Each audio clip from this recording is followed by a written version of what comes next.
Hi, I'm Jason Bryan from the Short-Time Wrestling Podcast and founder of the Mat Talk Podcast Network.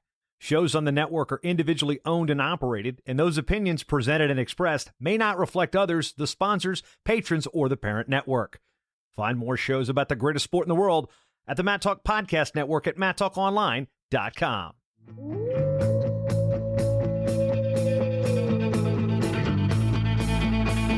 The mind of Pat Popolizio is a wondrous thing. And for you Pack Wrestling fans, you'll get to go inside the mind of the Skip each and every episode here on the Pack Mentality Pop-Ins podcast. Now, here's your host, NC State Director of Athletics Digital Communications, Brian Reinhardt.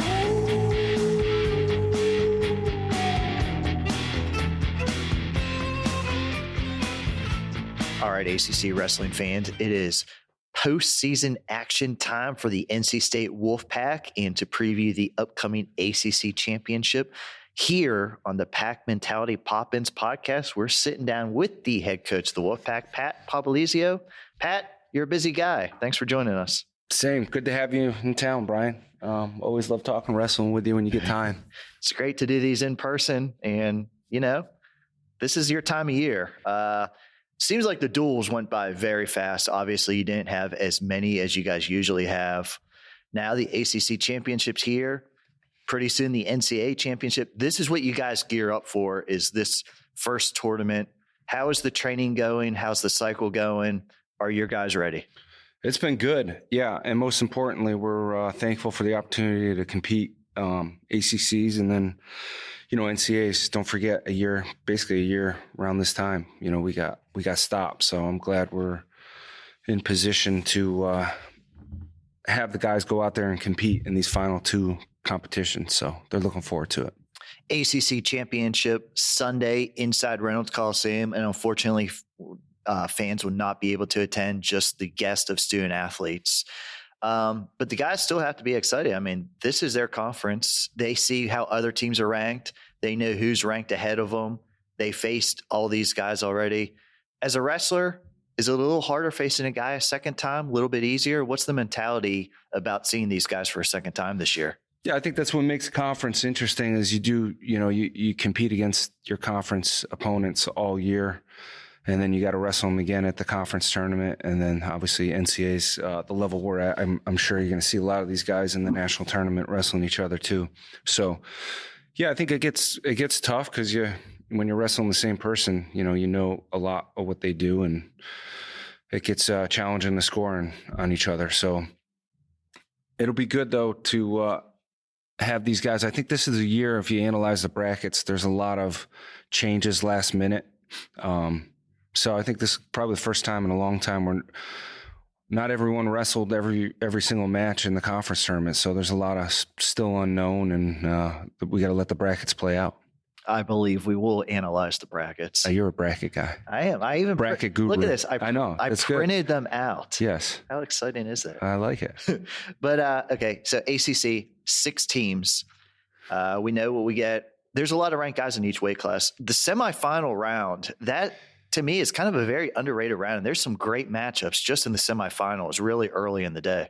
Yeah, 100%. I think that's what makes this conference what it is right now, is every match is going to matter. And when you get in the semifinals, for the most part, you're going to see some really good ranked matchups. That was a short answer. Okay, cool. Threw me off. It is. I know you're going to break them down. You're very business-like today. I kind of like it. All right. What do you want? What else you want to talk about with the brackets? We're gonna go weight by weight, and yeah. See, that's where we're going to really get in depth here. To nobody's surprise, we're going to start at 125. Good. Let's go. You got Jacob Camacho. He got the 2 seed, defending ACC champion. Obviously, he made a lot of noise last year. Defeated Mueller. He has 4 bonus point wins in the conference. His lone loss to Latona. I think everybody's kind of looking forward that those two get to the finals, that rematch there, because that was a very good duel. But Camacho, outstanding season this year. How is he this year going in ACCs compared to last year?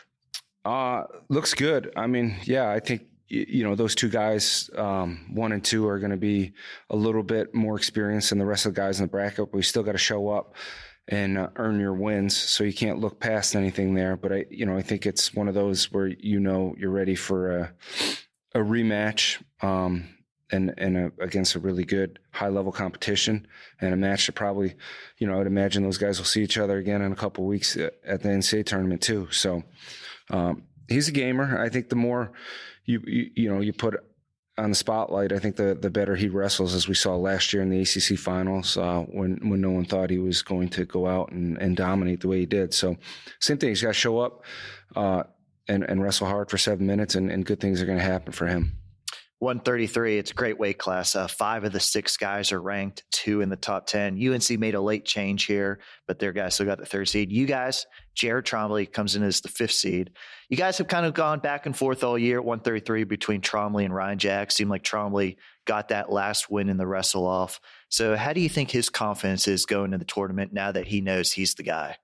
I think that helps. We were trying to figure out who would be the guy there, giving, a talented freshman a chance. And then an experienced guy like Trombley showed as you get down to the end. And he's very familiar with the guys in his weight classes. He's wrestled them all. So he knows what he needs to do. It's just going out there and executing for a guy like him, and not over analyzing the bracket, because it's, again, I think that's a weight class where obviously every match is going to matter. One, to get you qualified, and 2, go out and earn it and win it. I think that's the thing with Trombley, is he's capable of beating anybody any given time. We got to be consistent when we're out there competing and putting 3 or 4 matches together. Up at 141, Tariq Wilson went 4-0 in duels, got the number 1 seed. And this weight class is a very good weight class. A lot of ranked guys, but also these guys are so close. It's usually a 1 takedown bout, no matter who's wrestling at this weight. Tariq, the last 2 years, has reached the ACC finals. What does he have to do to win his first ACC championship? Yeah, and this is a guy that's shown that he can win a championship, as talented as he is. And it's the most focused I've seen him since he took that run where he took 3rd as a freshman. So I like what I'm seeing in the room right now. We know he's got the ability, and now it's tunnel vision for him going out. And I think it's a good time to remind yourself what happened to you last year. You let things slip away when you've beaten someone so many times, and then you take a loss in the ACC finals. I think that's motivated him. And same thing, got to show up, be ready to compete, and put it on the line, and expect to win and bring home that championship this weekend. Freshman Ed Scott, out of your 10 guys, he is the lone guy that has not participated in a past ACC championship, as he'll be at 149. And he got a great win over number 22, Fine Silver, Duke, last time out, headlock, 6-point move. And Ed's going to be the 3 seed, true freshman in that bracket. 2 top 10 guys look in the semifinals, but as a freshman, Ed's got to be excited. How do you handle him compared to different, that he's never been to the ACC championships before? Yeah, and to remind these guys, this is it's a small tournament, and all these guys growing up, and a guy like Ed wrestling in PA State tournament, big, tournament there, going out to Fargo. These guys just got to remember that this is just another tournament, and they've won at all levels. So again, just go out there, compete. What I like about Ed is there's no game planning anymore. It's just go out and take care of business. And there's obviously, Ed at times is a big move guy. So I think we're going to see a little more when we're in a tournament setting. You can see guys take a little more chances. And I think that's going to help Ed a lot when he's out there competing this time, let things fly and let the score, you're not going to see a 2-1 match with Ed Scott. It's going to be a high scoring match regardless of who he's wrestling. And it makes the tournament exciting. I think you mentioned big moves, 16 tournament. The seeds work out here. Obviously, it's going to be a very close team race. So you mentioned big moves. How big are bonus points in a tournament setup like the ACC's? Yeah, I think they're going to be big. You go back to the last couple of years, that those 4 or 6 points separate everything. And that's, tech fall or pin or major from a couple guys. So we got to, where we can earn those points, we got to go out there and get them. 157, Hayden Hindley, 4th straight year, he comes in as the number 1 seed and chasing a bit of history as he's trying to become a 4-time ACC champion. It would only be the 8th time in conference history, 4th time in NC State history. Can you name them all? Yeah, because I wrote them all down. Oh, Sylvester Turkey, that's my guy. He was the last one. I'll let you pick the year. It's on the board. You got a little quiet over there. I got to go back and look. But Hayden, he's somebody you really don't have to talk to. He knows what he has to do, but he's also chasing a lot of history here going into his fourth title. What would a 4-time ACC champion mean to you and your program? Yeah, I think that's the thing when you recruit a guy like him and has that work ethic and mentality that's expected of him to come in and win right away. And that's something he's done, and it's obviously helped us get to where we're at right now. But it's instilled confidence with all the other guys. You set the bar high and know that this, hey, we're coming here to win championships. And a guy that's doing it consistently and telling, you don't have to wait to be a junior or senior to win. Let's go out there as a freshman and get this done. Kind of like what Camacho did last year. And we want to see those young guys win. Well, why not be you and why not right now? Back-to-back Bullards here, 165, Thomas, the 5 seed. And we've talked about probably every podcast that we've done. 165 just loaded ACC. Everybody's looking forward to this bracket. Bullard's going to start with Monday in that first round, and that could be an NCAA matchup really late there. But Bullard, everybody in this weight class has beaten each other. He got Wenzel. He lost to Monday earlier. What does Thomas need to do to get through this bracket? Yeah, this is going to be an exciting bracket. I think all these guys are neck and neck with each other. So it will be one of those who shows up and has the best day and believes and wrestles hard for 7 minutes could come out on top. And, you could realistically see 4 or 5 guys in position to win this weight class and at least make the finals. A lot of times, hey, these 2 guys are going to probably make it to the finals. And this one, I don't think that's the case here. I think you're going to see some of these numbers maybe play out in a different way. And that's what we want. We got to do it. We got to show up and win each match and not look past our first match, second match, take one match at a time. And, he's a gamer. I think that's what I like about where we're at is we're a 5th-year senior and we got to utilize our experiences for this tournament and know that we're capable of winning it. And I think, he's a very dangerous wrestler to be competing against.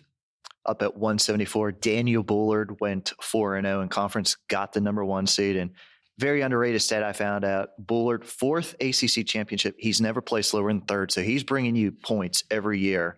UNC made a late change, so we're possibly looking at a rematch in last year's final, but Bullard's got some work to do to get to the finals. But how important would it be for him to reach that finals level and then get that championship win this year? Yeah, he owes it to himself. A kid that's done everything right, worked hard, and has beat all these guys throughout the year. I think the number 2 seed he's wrestled a couple times, and they've split. So that's one of those matches. Hey, why not let that rubber match be for a title? We both got to get there, but when it comes down to it, let's get this ACC championship and get your name on the wall here and show that your hard work, commitment, and everything that you've done for NC State, you're going to get rewarded. And we got to go out there and earn that and take care of business. Up at 184, Trent Hidley gets the 2nd seed for the 2nd straight year. He made the ACC finals last year, and it's kind of hard not to look to the championship, the top 2 seeds going forward in this bracket, because obviously Trent and Hunter Bolin of Virginia Tech, and everybody would look forward to seeing that matchup again. But Trent needs to get past a UNC guy, Duke guy in that semifinal, then advance. What did he take away from last year's ACC championships to help bolster and possibly go after the title this year? Yeah, I think it's one of those, you got a good opportunity to wrestle some higher level kids, get yourself another weekend of a good quality experience. As when you're ranked as high as Trent is and Hayden and Camacho, those guys obviously are zoned in on winning a national title, but we got to get through this conference tournament. And I like where we're at because I think this is going to prepare our guys even more, having a tougher conference and some good guys that, you could possibly see in the semis or the finals of the NCAA tournament. So it's keeping us sharp. It's making these guys really work, and, competition brings out the best in everyone. And that's something I think you're going to see here Sunday at 184. Those guys are going to make each other better and push each other. And we know what we got to do. We got to go out and score a takedown and get off bottom. And I like the mindset where we're at right now at 84. And we just got to go out and execute and earn a win. That's what it comes down to. You got to earn your wins here. So I mentioned you guys have 9 of your 10. They've had previous experience at the ACC Championship, but this year you guys haven't had any tournaments. It's been all duels. Has there been a different mindset or anything in practice that, hey, this is a tournament setting, it's going to be something we haven't seen this year? No. I think everyone's in the same situation. There hasn't been really any tournaments anywhere in the country. Maybe last weekend when Oklahoma State had that event, there was a little bit of a tournament setting there.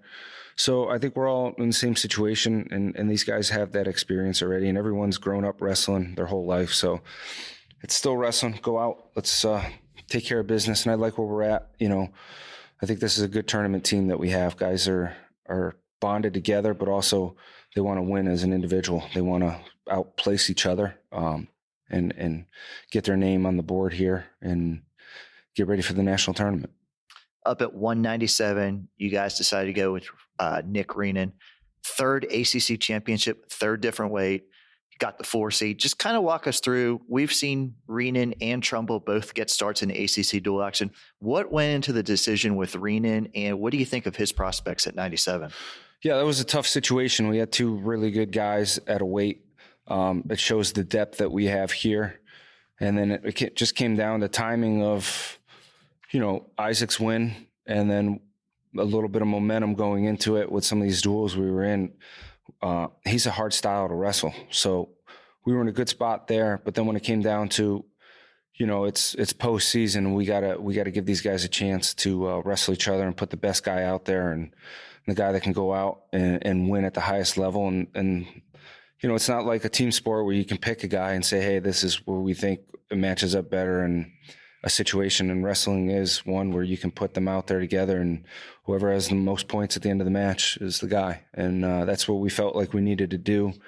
And Reenan took care of business. I think it showed where he's at with his health mentally and physically. And it's been a good thing for him to kind of have that layoff. And now it's time for him to go back and get to where he was as being one of the best kids in the country. And so that's what I'm excited about. And as for Isaac, this has probably been one of the most experiences that he's encountered where he's going to grow a lot just from wrestling and winning and gaining a lot of confidence. And we know he's still got some areas we gotta fine tune and get better at. And that's what we're going to do this off season. But I think it was a valuable experience for Isaac and a bright future for us here at NC State moving forward.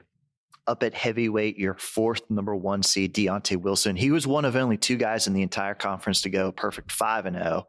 And Deontay has been very solid, has not conceded a takedown this year. All his matches are very tight, though. I know you would like to see him get some bonus points, be a little more offensive, but he reached the ACC finals last year, 1 takedown away from a championship. He's got to have a lot of confidence right now going into the ACCs. Yeah, and it's one of those guys I don't think gets the respect that he deserves, which is good.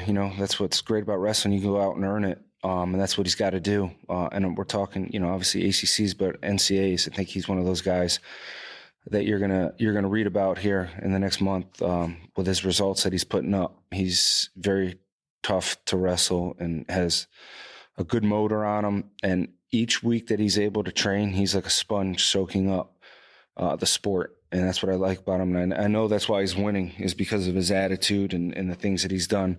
And you look at his improvements since he's been at NC State. Each week they've gone up and up and up.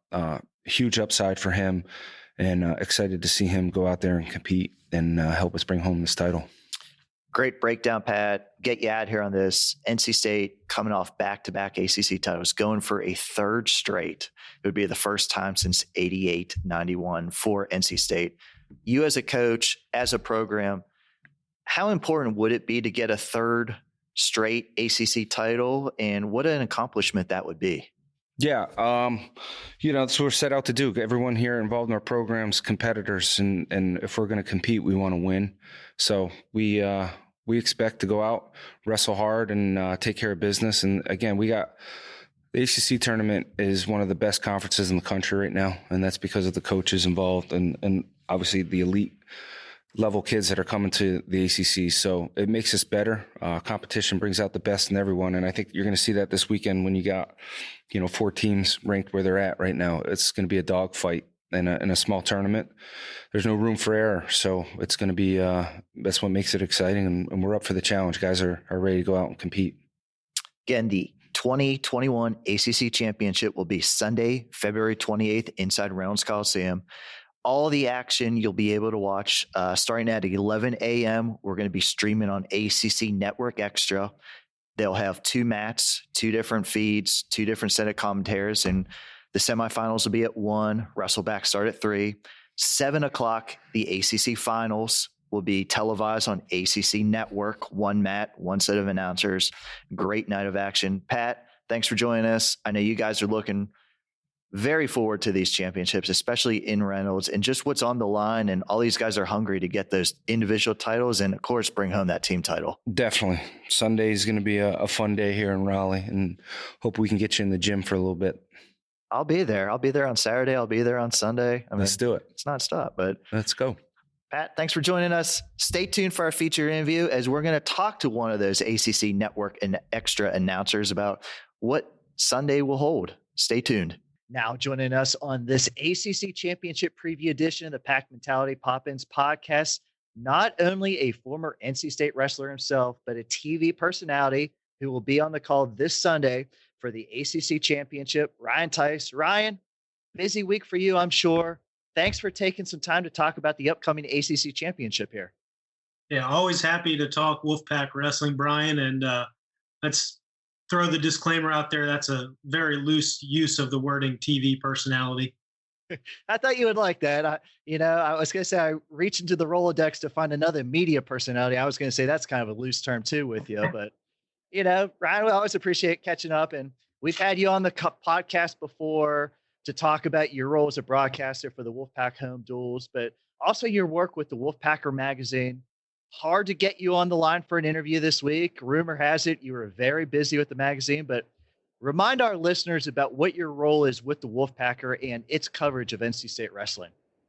Yeah, I'm the managing editor of the Wolfpacker magazine and website. I've been working for Komen Publishing as the parent company, and I've been working for them ever since I graduated from college. So I just had my 10-year anniversary this summer. Hard to believe, but I've been just, a long time ago, I was doing a lot more coverage of NC State, whereas now I'm not doing so much of the coverage because I also have similar duties for a couple of our other properties, the Wolverine magazine and website Blue and Gold Illustrated, which covers Notre Dame. And so it's more of a behind the scenes role now, but I really like it.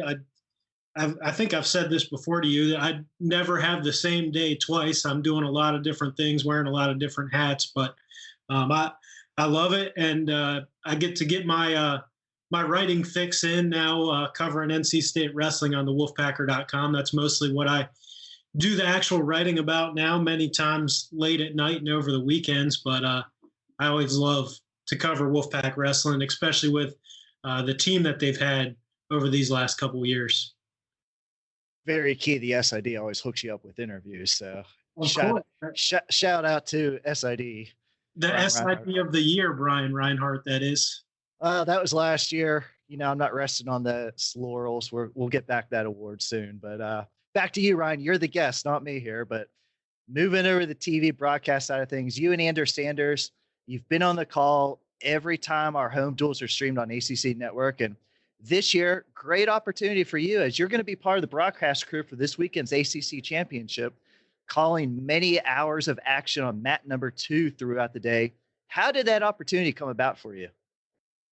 Well, I really don't have a whole lot to say about how it came about, other than I think I was pretty much in the right place at the right time. I mean, I hope people have enjoyed the work I've done. I try to make wrestling accessible to people who might not know a lot about wrestling when I'm broadcasting, but I'm sure the pandemic played a role in it. But Josh Monk, who's kind of oversees NC State's broadcasting efforts, I think ESPN was looking for someone in the area, and he threw my name out there, which I appreciate. And they signed off on it, and they asked me if I would do it, and I said, heck yes, I'll keep it PG. So.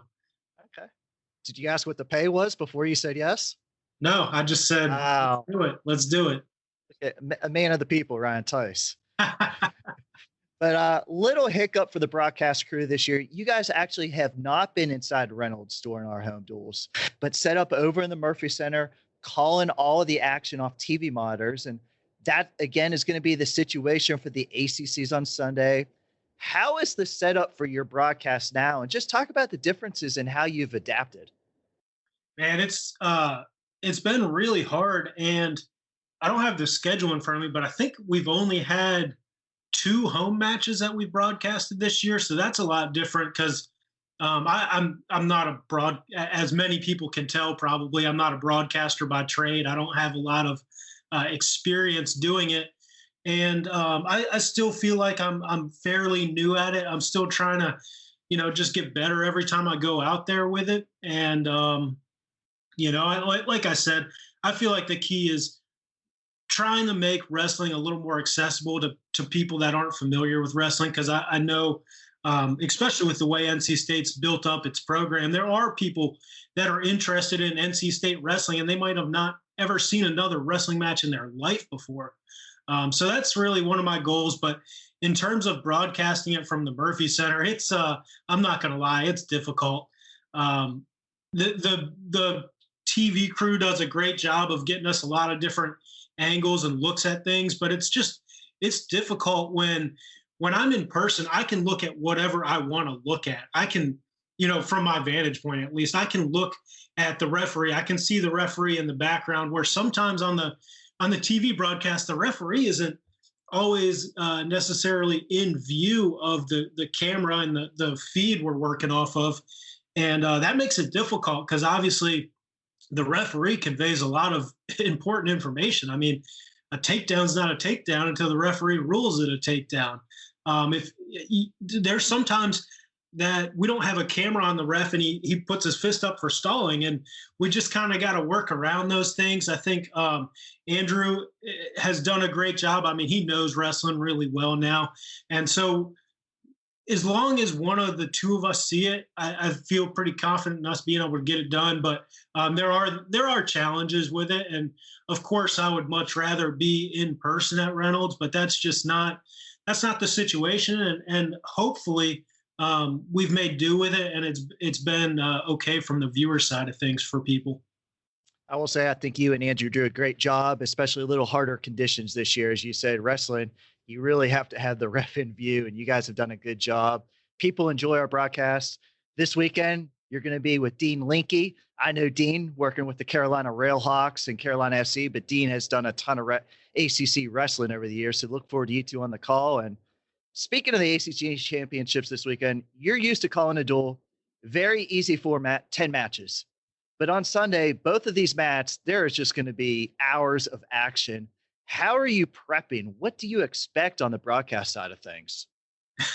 That's a great question, because to be honest with you, I've never done a big long tournament, broadcasting from beginning to end like this. So it's definitely going to be different. I've done like the Wolfpack Open calls for Flow Wrestling, a couple of years back when they were doing the broadcast for that. And that was, that was a little bit different, but it was more like you could pick and choose when there was like a good match coming up, and they would kind of coordinate with me. Hey, we want you to call this one or that one. And yeah, I've never sat down and broadcast. I think I saw the release this weekend, and I think it was 11 a.m. to 7 p.m. Is that correct? Yep, absolutely. So it's going to be a long day. I'm not really 100% sure what to expect, to be honest, but whatever happens, I'm looking forward to it. I'll say that much. I mean, I love the ACC tournament. It's so different than a lot of other conference tournaments because it's so small, but the quality of the wrestling within the league is really, really high. I mean, I don't know if the coaches poll has come out this week yet, Brian, or if there is one coming out this week, but in the last one, there were 5 top 20 teams, I believe, out of the 16 ACC. So, I mean, that's really impressive. You look at some of these weight classes.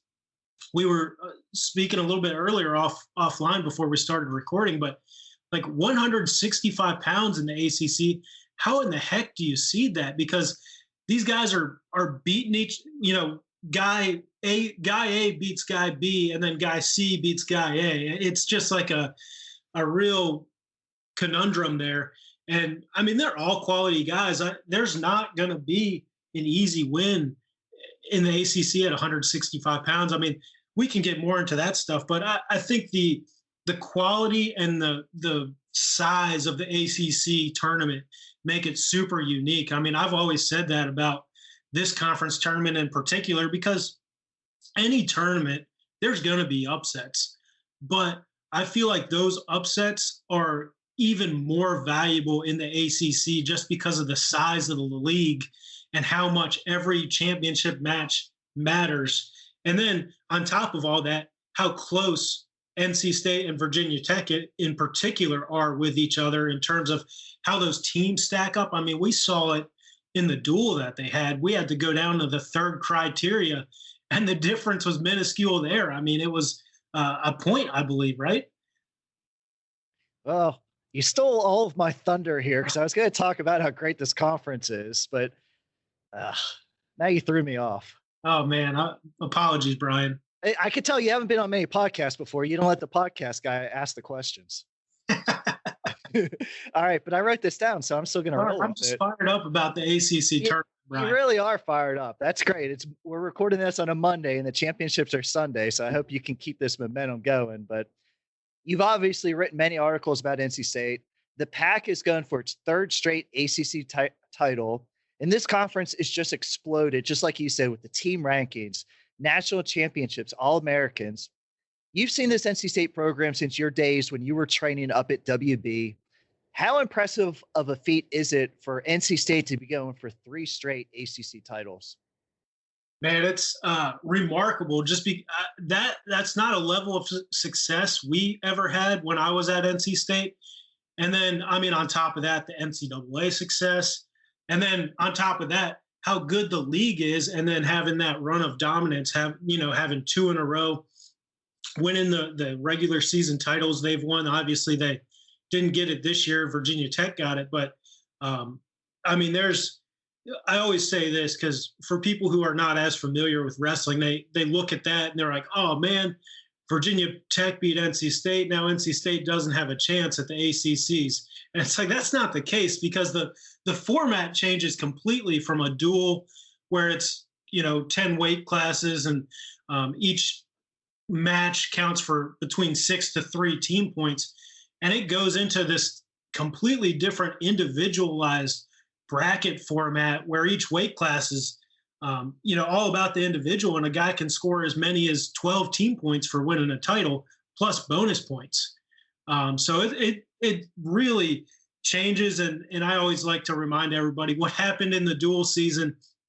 Yes, there are the individual matchups and that matters, but the team scores from the duel can be misleading as you go into the postseason and switch to this individualized tournament format. Especially duels when you have maybe 2 guys or your top 2, they can do a lot of scoring for you. So you're exactly right. Totally different format, totally different season. How do you like the Pac's chances for that ACC title? Well, here's the thing, Brian. I've probably said this. I know I said it last year. I've said it all year this year. I think I said it 2 years ago.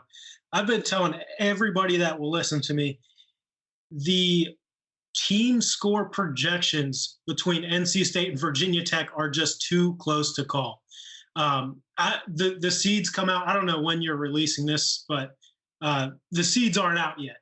And I did some projections of seeds over the weekend just based on conference records, and disclaimer, seeds are determined by coaches' vote. So I could be completely off on these, but I did some seed projections. And I played it out in each bracket where the higher seed wins each match and what the team scores would be. I have it being a 3-point difference in the team score between NC State and Virginia Tech. I mean, that's a razor thin margin. That's, again, I go back to the same thing. One upset in the semifinals, I mean, that's the difference right there. Bonus points could be the difference. If some guy picks up a pin or a tech fall or major, I mean, that could be the difference. It's so tight that I can't say NC State or Virginia Tech's going to win it, or maybe someone like Pitt had an incredible tournament last year and kind of surprised people coming in. I believe they were the ones that were in second place last season. So it's impossible to predict just because of the size and the competitiveness of the tournament. But I think NC State's got as good of a chance as anybody to win this. I'm sure we'll talk some individual matchups later, but there are a lot of and again, I might be stepping on the toes of a later question here, but the thing that I love about the postseason in wrestling, you have a regular season match. Let's just take Jacob Camacho versus Sam Latona, the 25-pounders for NC State and Virginia Tech, respectively. That match, it was a 7-4 final score in the duel, but it was as close as could be. I mean, that was a takedown at the end with 2 back points at the buzzer. And I love the fact that these guys get a chance to go out there and reverse those results from every perspective. I mean, anytime there's a close match, I look forward to those matches in the tournament. We saw it last year with Camacho. He lost to Jack Mueller, a former NCAA finalist from Virginia, and Camacho just turned it around completely in the ACC finals and dominated him. And to me, that was one of the most surprising results of any conference tournament last year, was Camacho beating Mueller. And I fully expect we'll have reversals like that from the dual result to this postseason tournament. I'd like to tell you, Brian, we're going to talk about individual matches here coming up. How long do you think this interview is going to go? Hey, you got me all day, Brian, as long as you need it. The ACCs might be one of the smaller conferences, 6 teams, but such a rapid fire day of championship action. Pair of NC State wrestlers looking to repeat. Camacho, you mentioned, Hayden Hiley going for his 4th straight. And here's a little research for you, Ryan. I know you're all about the numbers, just like me. 9 of the 10 Wolfpack starters have combined to wrestle in 19 previous ACC championships. And even more impressive, 7 of those 9 have advanced to an ACC title bout in their weight class prior to this year. Former wrestler, broadcaster, what do you think that kind of experience does for NC State this year? They have to be the team with the most experience coming into this tournament. Yeah, I agree with that 100%. And there's no other way to put it. You simply can't substitute the importance of that experience that it can have. I mean, that's all of these guys, especially the way NC State's recruiting now, all these guys have been in big time national tournaments as high schoolers. A lot of them, not this year. So take out the true freshmen maybe, but a lot of them have wrestled in big college tournaments before. Normally there's the Cliff Keen Las Vegas tournament or the Southern Scuffle or something like that. But I'm telling you, it's just different at a conference tournament. And some of that, is normally there's fans there. And I haven't seen the attendance policy, but I'm guessing there's going to be a extremely limited number of fans, probably just player guests and family, I assume. So that's going to be a different dynamic, but I don't think there's any substitute for that experience. I mean, think of a guy like Tariq Wilson has been in the ACC finals each of the last 2 years, if I'm not mistaken. So he's seen that big stage before. He's been through this. I think it's such a weird tournament setup because I've mentioned all these guys have been in tournaments, they've grown up wrestling in tournaments, but it's not often you're in a 6-person tournament. I mean, that's really unique that your first match might be the semifinals. And with as good as the ACC is, it's going to be a good match. It's going to be a quality opponent. And I think that's a really unique thing. So having that previous ACC tournament experience, I think, is going to be huge going into it this year. I have to laugh because I'll never forget one of my first ACC tournaments. Nick Wisdowski, heavyweight, got the 1 seed. He weighs in at, I believe, 9 a.m. So he has a bye. Semifinal match comes up. He gets a pin in the first 30 seconds. And then he comes back. He wrestles in the final at like 8:45 at night. I was like, man, that was a long day. But yeah, if that semifinal, if that thing ends early, you're sitting around for quite a little while. Some of these guys, as you know, they wrestle one after the other. Sometimes you have to wait that 30 minutes between matches. Definitely a different tournament setup for the ACCs. Yeah, and like we've said before, I mean, the quality of the six teams in the conference just makes it even more unique and difficult. There's no a lot of these weight classes, you go down them. I mean, there's not an easy win in the bracket. There's going to be a lot of ranked versus ranked semifinals, which I think are just fantastic. Those are great matches. And almost any tournament, the semifinal round is the best round. I love semifinals. You mentioned already that loaded 65 bracket. You touched on a possible 125 final of Latona and Camacho. Any other weight classes? What else do you have your eyes on here? I'll throw this one out there off the bat just because I think from a team score perspective, I think it's going to be really important. And I would say 149 pounds and true freshman Ed Scott. I think that one's going to be huge. I mean, again, these are not official numbers by any means, but I look at, like I said, I expect that margin between 1 and 2 to be very slim. So you have to look in your lineup. Where's a guy that can overperform his seed? I mean, yes, your 1 seeds need to make it to the finals and win, but he's a guy I look at that's, again, it's one of those situations where A beat B, C beat A, and it's just a mess. A jumble is what I always call those weights. And 149 is definitely a jumble. And Ed Scott's a guy that I think can outperform, could possibly outperform his seed depending upon what it is. I think that's one I'm really looking forward to. 197 pounds is like that too. I don't know. I don't know what to expect. In some cases, we don't know who's going to be wrestling until the brackets come out for some of these schools. And so I'm really looking forward to 197. I mean, that you've got 2 guys who were top 5 nationally coming into the year with Jay Aiello and Nino Bonacorsi. And then does NC State wrestle Isaac Trumbull or does it wrestle Nick Reenan? I mean, that's a huge question mark, and that's going to have an impact on things. So those are ones I'm looking at. 165. I love 165 from beginning to end, first round to championship match, consolation matches. I just love 165 just because, again, we've got the quality of that weight. We've got everything from a former NCAA champion in there and Mekhi Lewis all the way down. And you've got guys who are legitimate All-American contenders and have taken turns beating each other. I mean, Jake Wenzel's beaten everybody except for Thomas Bullard, who is probably might be the 5 seed going in.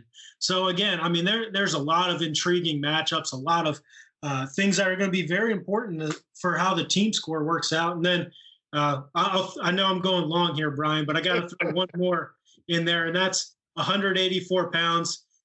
What I expect to be the finals: Hunter Bolin of Virginia Tech, Trent Hidley of NC State. Those guys have wrestled 3 times now in the last 2 years. They've been close every time. And that can really be an NCAA finals preview. You really have your broadcast hat on today because you're pretending that I didn't tell you the brackets before we jumped on this call. But so I appreciate that. But this podcast is coming out after the bracket, so you could have spilled all the beans on. Oh, jeez. Well, now we can go back and edit. Well, no, I don't know. NC State doesn't pay me to edit this. We just go straight. But I will say, now that we know Reenan's going to be in the lineup at 97, how do you think that changes for NC State? It's hard to say, really. But I'll say this. I thought Nick Reenan looked as good as he ever had since the torn ACL when he went out there and wrestled Jay Aiello in the duel, and I believe it was a 2-0 final score. Now, I know 2-0 does not sound impressive. The guy didn't score, but Jay Aiello is really, really good. And I thought a 2-0 score for Nick Reenan was a good result, and that's a result that shows you're one move away from putting that into overtime, from winning the match. And I think it really impacts things because we don't know how Nick Reenan would match up with Nino Bonacorsi. I don't think they have ever wrestled. I mean, those guys have been at so many different weights. Have they wrestled before? They wrestled down at 84 before. 2 years ago, maybe, yeah. But it's a new year. It's a new weight class. Both these guys could be different wrestlers. So I wouldn't it's almost like you can throw that result out, and we don't know how these two will stack up against each other. So I think that adds a lot of intrigue to the situation. And it's one of those things where there was a wrestle off, and Nick Reenan won the wrestle off, so you kind of got to go with that guy. And the one thing I like about wrestling, this was something true of high school and further on, there's no politics in who wrestles. You can normally wrestle off, and if you beat the guy, it's your spot. And I love that about wrestling. Ryan, I know you have a lot of prep to get ready, so I'll let you out of here. Unfortunately, fans will not be able to attend the ACC Championship this year, except for student athletes' families. So I'm sure there will be a lot of people tuning into all the coverage on Sunday on ACC Network Extra during all the prelims, and the finals are going to be televised starting at 7 p.m. on TV on the ACC Network. So Ryan, plug where fans can find you and your coverage this weekend. Yeah, I'll be on ACC Network Extra calling matches live. I don't think they'll have me work in the finals. So I'll during the finals, I'll be on the wolfpacker.com doing my normal coverage. I've got a lot of stuff in the works for this week ahead of the tournament. Thanks to Brian for setting a lot of stuff up. I got a feature coming up on Jacob Camacho. He was awesome to talk to. Love talking to that kid. Very mature. And that's how all these NC State wrestlers are. Isaac Trumbull, I was blown away when I talked to him for being an 18-year-old freshman or whatever he is and going through that big win. And that was a fun story to write. So I've got a lot of stories coming up before the tournament starts on the wolfpacker.com. I'll have coverage afterwards. And during the tournament, you can catch me on ACC Network Extra. Ryan, thanks again for joining us. Looking forward to hearing you on the call this weekend. And I want to thank everybody for listening today. This is your Pack Mentality Pop-Ins podcast, covering all things NC State wrestling. Until next time, Wolfpack wrestling fans, go Pack.